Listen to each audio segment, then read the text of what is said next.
देखिए, ये बहुत एक तो ये पूरा फैसला विलंब से आया। अगर मैं इस फैसले की अब का फाइन प्रिंट पढ़ूं तो ये संभवतः फैसला पहले भी लिया जा सकता था। बहरहाल देर से ही सही एक स्वागत योग्य पहल हुई।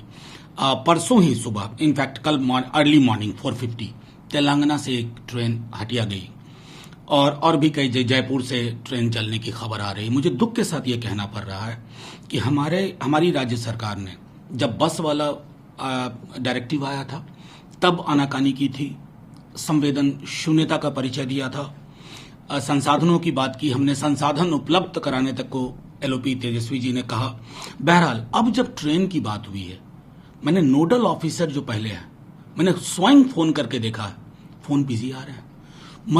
कई मजदूर सैकड़ा की संख्या में हमें फोन करते हैं कि हमारा भी नाम उस लिस्ट में होना। इस क्लॉज के तहत 17 जो नंबर क्लॉज है, सब क्लॉज 5 का, मैं समझता हूं उसमें स्पष्ट तौर पे है कि राज्य को फौरी तौर पर इंगेज करना चाहिए संबंधित अधिकारी से। ना जाने किस वजह से और ये कोहराम बढ़ता जा रहा है। मैं तो आपके माध्यम से भी अपील करूंगा माननीय मुख्यमंत्री जी से, बहुत हो गया।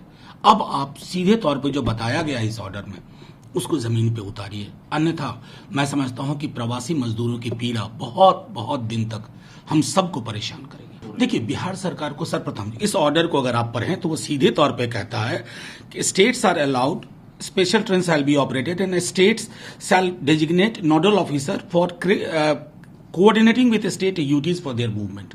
तो राज्य और रेलवे मंत्रालय की भूमिका है, और राज्य की चुप्पी समझ में नहीं आ रही है।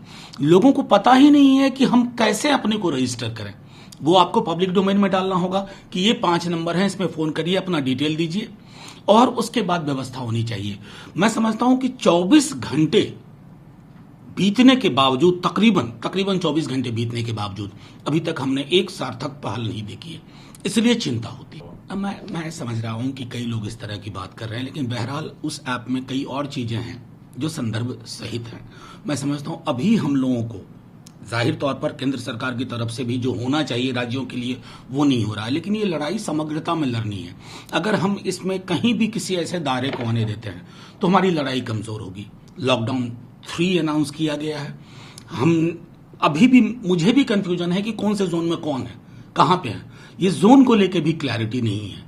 और मैं समझता हूं सब कुछ स्पष्ट होना चाहिए, अन्यथा मैं समझता हूं कि महामारी से तो हम कैसे लड़ेंगे पता नहीं, लेकिन इस महामारी के चक्कर में पॉलिटिकल पोस्चरिंग होती रहेगी और हम अपने जिसको मंजिल से हम भटक जाएंगे। पूरी गंभीरता से ये बात कहता हूं कि ये वक्त नहीं है कि संविधान के संरक्षक महोदय इस प्रकार का बयान दें।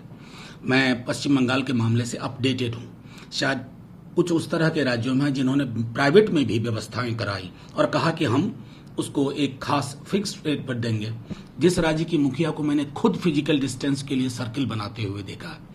अब जाहिर तौर पर अगर आपको ये समझ में नहीं आ रहा है कि इस दौर में अगर कहीं आपको कमी दिखती है तो सलाह की जुबान में बात करिए। आलोचना के लिए हमारे पास भी बहुत सारी चीजें हैं, लेकिन ये वक्त आलोचना का नहीं है। ये वक्त है एक दूसरे का हाथ पकड़ करके इस को है। बाकी हमें बहुत वक्त मिलेगा पॉलिटिकल पोस्चरिंग के लिए। क्या ये चिंता अलग अलग राज्यों में लोगों की नहीं हो रही है? अंडर रिपोर्टिंग की बंगाल में चिंता, और ये इस चिंता को इस प्रकार साझा करते हैं जहां एक पूरी सरकार की कोशिश को आप जमींदोज करना चाहते हैं। मैंने इसीलिए कहा था कि ये लड़ाई बहुत अच्छी समग्रता में चली है, लेकिन बीते 1 हफ्तों में पॉलिटिकल पोस्चरिंग शुरू हो गई, पार्टीजन एटीट्यूड से लोगों ने देखना शुरू किया। मैं समझता हूं इसकी कोई आवश्यकता नहीं है। मैं तो अपने राज्य को भी कह सकता हूं, मेरे राज्य में टेस्ट का दायरा बहुत कम है। अगर टेस्ट आप खुद ही देखिए क्यों संख्या बढ़ी है बीते 72 घंटों में। टेस्ट बढ़ाना आपने शुरू किया, टेस्ट बढ़ेगा तो लॉकडाउन सिर्फ एक एहतियात था, दायरा टेस्ट का बढ़ेगा तो एविडेंस और जनरेट होगा। मैं समझता हूं कि गवर्नर साहब को ये सलाह मीडिया में देने की बजाय एक टेलीफोन उठा करके मुख्यमंत्री जी से बात कर लें। देखिए, मैं कभी ये छुपाना, ये सब शब्द, ये शब्दावली उचित नहीं है, लेकिन जहां कहीं टेस्ट कम हो रहे हैं वहां इस बात की संभावना हमेशा रहेगी कि टेस्ट का दायरा जब बढ़ेगा वर्टिकली हॉरिजेंटली तो आपको हो सकता है एविडेंस जनरेट हो जो आपको चिंता में डाले। तो ये तो किसी भी राज्य में होगा। वैसे ही हमारा हेल्थ इंफ्रास्ट्रक्चर बहुत मैं समझता हूं कि मजबूत नहीं है।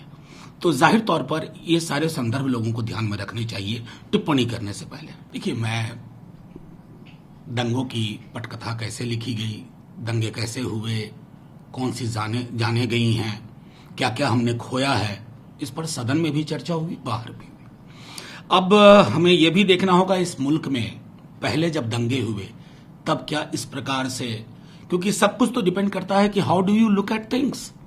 आप कह रहे हैं कि फलाने ने ये किया, अभी आपने एविडेंस जनरेट नहीं किया है।